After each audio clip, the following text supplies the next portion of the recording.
Hey guys, this is Jason, and we are now covering the one MCU film that started it all for team-up films. We covered a lot of MCU films that would come together for this film. We already covered Iron Man 1 and 2, The Incredible Hulk, Thor, and Captain America the First Avenger. And now we are going to be covering the one big film that changed comic book films forever. The Avengers, the biggest team-up film from 2012. In this film, Loki, played by Tom Hiddleston, is now on Earth getting ready to rule and open a portal with the Tesseract, bringing in an army from space known as the Chitauri. But characters like Iron Man, Captain America, The Incredible Hulk, Thor, Black Widow, and Hawkeye have to team up and work together to defeat Loki and save New York. So, spoilers, by the way, which of course you probably already see coming. I am going to be getting to some parts of the plot that are spoilerific, so if you have not seen this film or any of the previous MCU films before this, that's your warning. There was an idea to have a team-up movie where they would have a shared universe so that the superheroes would come together to save the world and defeat a big threat. Now, when you look at the film now, that idea isn't very new because we've had other universes try to do the same thing, but back before this movie came out, that idea was unheard of, and people would used to say that it's impossible. Of course, nowadays it's not. And to be honest, I remember when I watched the first Iron Man film and that credit scene happened when Samuel L. Jackson as Nick Fury appeared, where he wanted to talk to Tony about the Avenger initiative that's supposed to set up the Avengers, and when that idea was revealed and they were saying that, I thought that was bullcrap. I'm being serious, I did think that way, and it was really around the time where I was starting to learn more about stuff on the internet and learning more about fake news and fake stuff appearing on the internet, where people would just make that fake stuff a lot, and that kind of still happens sometimes, unless if you're watching one that's rickrolling you. But when it was showing the cast and crew involved, and there were a lot of interviews happening with the cast, that's when I was starting to realize that that news was true. And they would say that the films would tie into this one would be the first two Iron Man films, The Incredible Hulk and Thor and Captain America. And when I realized that this was going to be the first team-up movie for all of them, I was thinking, okay, I need to watch all these films now. I need to have them on DVD and I need to have them in my collection. And back when I was a kid, I was a fan of the animated Ultimate Avengers film from 2006 and would later watch the animated Avengers Earth's Mightiest Heroes as a teenager. So I was already familiar with some of the characters that are usually members of the Avengers and who would usually come for the next show or animated film. And the idea of them making a live-action Avengers film with the characters that have had their own films already, that got me pretty excited. And to be honest, when this movie was coming out,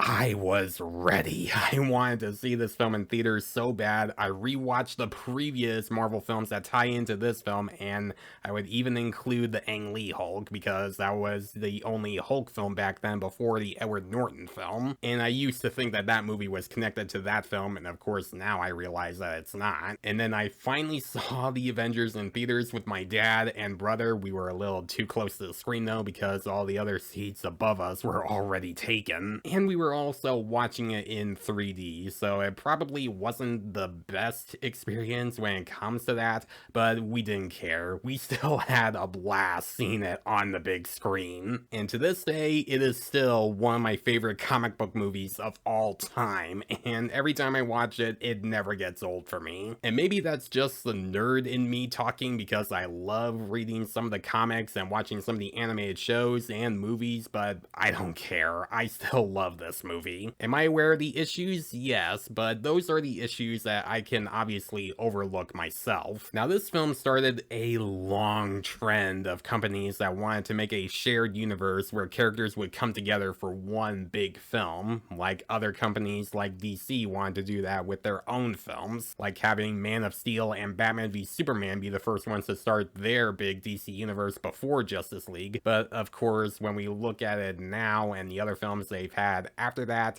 haven't been the greatest, and that entire universe wasn't that great overall. And we've had other big companies that wanted to do the same thing, not with superheroes, but with other things, like with Godzilla and King Kong. They wanted to have their shared universe with 2 Godzilla films, a King Kong film, and leading up to a Godzilla vs. Kong movie. But we've also had some do that and fail miserably, like Universal was trying to do their own dark universe and having The Mummy with Tom Cruise be the first one, but that didn't do very well, and that dark universe never became a thing. Lots of companies with their films and shows have done this idea before, and there have been some that succeeded at doing that, but there were still some that never lived up to the hype. And it was the first film to have a giant beam in the sky finale, because other comic book films after this have tried doing that as well. Now, this film is directed by Joss Whedon. Not a good person, I know. I've heard the things that he's done in the past, especially what happened with the Justice League film. But I'm not going to be talking about him personally or all the stupid stuff that he's done in the past. I'm going to be covering him as a director for this film and the stuff that he previously did before this. So back then, Joss Whedon was known for doing shows like Firefly and Buffy the Vampire Slayer. And what made both of those shows work, and the movie Serenity, which ties into Firefly, is how it builds character and how it makes the banter for those characters work well. And this movie has a lot of character moments like that, where you have characters talking about what Loki is trying to plan and what he's trying to do for the rest of the film, or what Nick Fury is trying to do when he gets the Tesseract. And for the most part, they really don't get along. They have to try to do that so that they can work together as a team to go and stop Loki, which creates some very fun banter. And what makes the banter work is that you have characters like Tony Stark that's a very snarky genius billionaire that doesn't play well with others, or Captain America when he's trying to get used to his new life in modern day and realize that not everything from the 1940s is the same as it is in modern day, or Thor when he's still trying to get used to being around humans more and trying to be more mature than he was in the first film as well. You also have Bruce Banner, who is trying to stay away from other people so that he doesn't become the Hulk, or as he calls him in the film, the other guy. Natasha Romanoff, who is trying to learn more about what happened to her partner Clint Barton, aka Hawkeye, and Hawkeye, who mostly spends the film hypnotized until the third act when they all come together. So they really have a hard time getting along or trying to understand each other or realize what's going on with Loki. It isn't until Loki kills Coulson in front of Thor that becomes an emotional punch for them, because Coulson was the one that realizes that the world needed heroes and people to save them from something horrible like the Chitauri and Loki. And that's when the team also realizes that when they see Loki and what he's planning, they realize that they face something that they've never faced before, like a bunch of aliens. And that's something that this film, the previous film before this, and the other films after this did really well. Having characters that not only feel like superheroes that can help save people, but also make them feel like characters. And when you see these characters talk to each other and learn more about what's going on and how they interact, they make the film a lot of fun to watch, and the acting is top notch. I really don't have to say that the acting is great. You guys already knew that. Robert Downey Jr. is great as Tony Stark, Chris Evans is still great as Steve Rogers, Chris Hemsworth is still great as Thor, Samuel L. Jackson is still awesome as Nick Fury, Scarlet Johansson is great as Black Widow. Her character is more interesting in this film than she was in Iron Man 2. Now there is one character that did get recast in this film, and that is Bruce Banner, who was previously played by Edward Norton in The Incredible Hulk, but is now played by Mark Ruffalo. And even though I do like Edward Norton's portrayal as the character, I have to admit, I think Mark Ruffalo is the better choice, because he captures the awkward personality of Bruce Banner well. He makes the character sympathetic and interesting, and you do get the feeling that he is trying to keep something inside of him. Now, a lot of people give a lot of crap to Mark Ruffalo as Hulk because they made him more comical in future films and shows and gave him his smart Hulk form.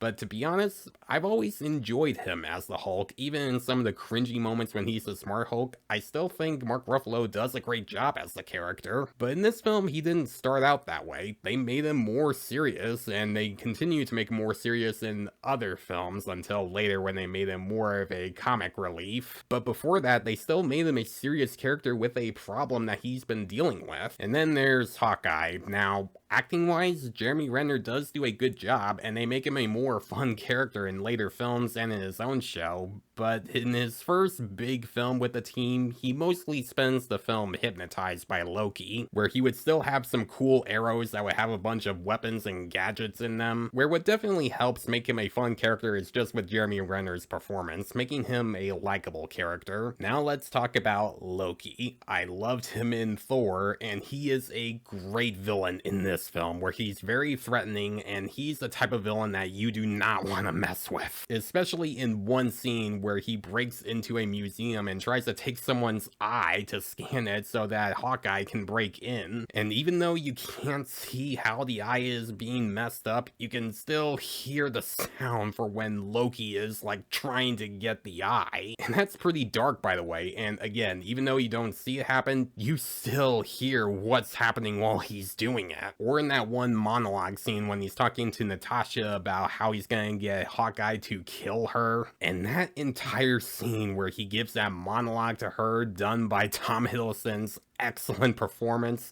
makes him an amazing and threatening villain. Like, that scene alone just shows you how much of a terrifying threat he is. Now, the MCU doesn't have the best track record when it comes to their musical scores. They've had some really good ones, but they never really had any scores that would like stand out or be stuck in people's heads when they would listen to them. That isn't until when you look at the Avengers and the score done by Alan Silvestri, who, in my opinion, has made the best MCU score ever. It gives the film some excitement and energy and the feeling that these guys are finally feeling like a team. And when you think of that theme or hear it, you know it's from the Avengers and it's done by Alan Silvestri easily. It's impossible not to. Now for the third act, when everyone comes together, which is where all the fun, nerdy stuff and geek out moments happen. So after the Hulk and Iron Man kill this like flying centipede thing, the team finally come together where we get the Chitauri roaring at the Avengers and the Hulk roars back, where we would have the iconic 360 spin of all of them together, where we would get famous lines from the characters like Bruce Banner saying, "I'm always angry," and seeing the Hulk do a lot of great stuff in this finale. And the Hulk in this film overall is great in every scene he's in. Even though you only see him as the Hulk for 2 scenes, the helicarrier scenes or in the big finale, but they are still awesome to watch, where you see the Hulk just smashing a bunch of the Chitauri, or when Hulk just punches Thor for no reason, or of course in the famous scene when Loki is telling Hulk that he's a god and he doesn't want to be bullied by anyone, and the Hulk just grabs him and just slams him around. Puny god. God, when I saw that scene happen in the theaters, the entire audience around us laughed so hard. And that's another thing this movie handles very well, is the humor. Now, that's kind of become a glaring issue for future MCU films, where they would sometimes use the humor that's supposed to help make the audience laugh a lot, but they would sometimes use that to ruin a serious moment. And you can kind of blame this film for having that, but I actually think this movie is pretty funny. I had some moments where I laughed. And now for the one thing people love to talk trash about with this film and some of the other films that would come out after this, and that is the whole destruction scene for when the Avengers are trying to kill the Chitauri, where a lot of destruction happens, buildings are falling down, and people are getting killed. Even though we don't see that, we are later referenced in other films and shows of those events. And in the very end, when people are talking about the Avengers saving people and praising them, while some people are still against them. And yes, a lot of that is in this finale, and do I hate that? honestly, no. That honestly never really bothered me because I realized that when you have aliens coming to Earth, killing people, and the Avengers trying to stop them, I realized that that's what happens when you have both heroes and aliens fight each other. Those problems are gonna happen. And yes, people would get upset about it for sure, but I realized that stuff like that is gonna happen in other films. And this is also supposed to show how this team is growing as a team, because that kind of problem later becomes a theme in Captain America Civil War. So this film doesn't really ignore that, or Captain America Civil War. They acknowledge that quite a bit. Even some of the other Marvel films and shows like the Marvel Netflix shows have acknowledged that. Like the Netflix shows would later call it the incident. And I realize that they're not going to save everyone perfectly, because I do also realize that those kind of casualties are going to happen. Now, there is another issue in this film that I do want to bring up that a lot of people have issues with, and it's more of a pet peeve for some of them.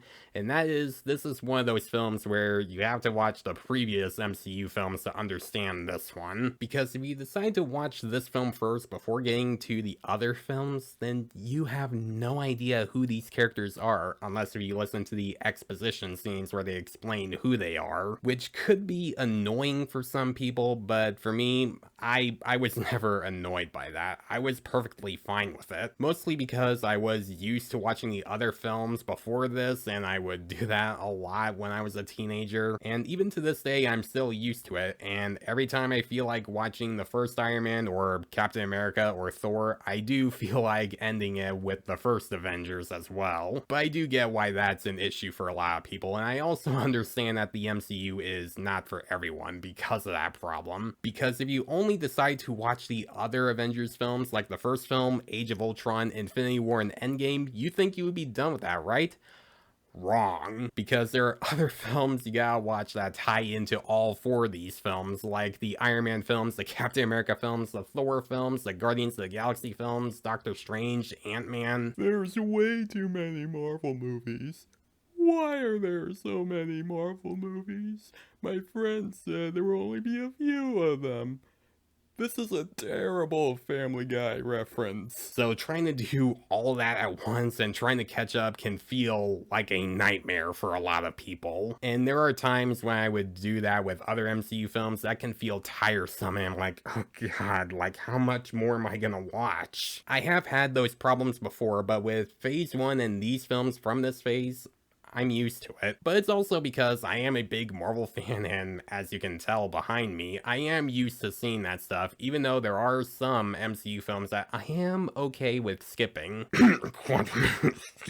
And I will say, Phase 1 did a really good job at setting up a big universe and having it continue on, and giving us great characters that are later introduced, and giving us a whole universe where all these characters would come together. And to this day, the Avengers is still one of my favorite Marvel films and one of my favorite comic book films of all time. It has great banter with its characters, a great villain, an iconic score, and it's just a blast to watch. Of course, this is a must-watch for a lot of comic book fans, and it's definitely something that is worth watching. Sure, it has some issues that I've already mentioned, but those are ones that I can easily overlook because they never really bothered me. I can acknowledge them, but they don't ruin the film for me. And that's why I'm gonna give the Avengers an A+.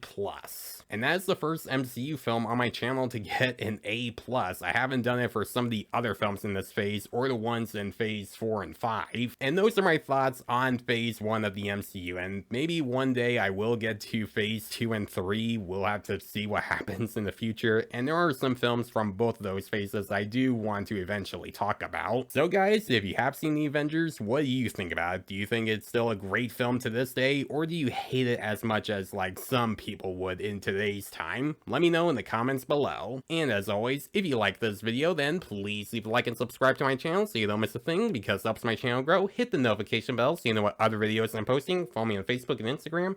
Thanks for watching, guys, and I'll see you in the next one.